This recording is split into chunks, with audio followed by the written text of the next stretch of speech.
ఈ వాక్యాన్ని వీక్షిస్తున్న సహోదరి సహోదరులందరికీ క్రీస్తు పేరట వందనములు. ఈరోజు వాక్యం ద్వారా దేవుడు మనతో చెప్తున్న మాట, పూర్వదినములో జ్ఞాపకములు చేసుకొనుచున్నాను, నీ క్రియలు నీవు ధ్యానించుచున్నాను, నేను నీ చేతుల పని యోచించుచున్నాను.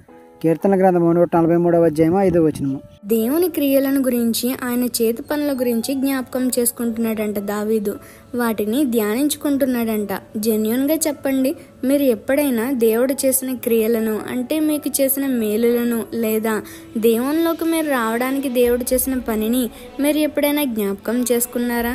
ఇతరులతో పంచుకుని ఉంటారు, అలా కాదు, ఎవరూ లేకుండానే మీలో మీరే ఎప్పుడైనా ఆలోచనలోకి తెచ్చుకున్నారా? చాలా రేర్ కదా. దావీదు ఉన్నాడు ఇలాగా, మర్చిపోలేదు ఏది కూడా. ఏదో ఒక సమయంలో వాటిని జ్ఞాపకం చేసుకుంటూనే ఉన్నాడు. మనం కూడా మర్చిపోకూడదు. ఆయన క్రియలను, చేతి పనిని, మేలులను ఎల్లప్పుడూ గుర్తుపెట్టుకోవాలి. వీలైనంత మట్టుకు వాటిని ధ్యానించుకుంటూ దేవునిలో మరింతగా బలపడాలని మర్చిపోకండి. ఈ చిన్న సువార్త పరిచర్యలో మీ సహోదరులు. God bless you. ఆమేన్.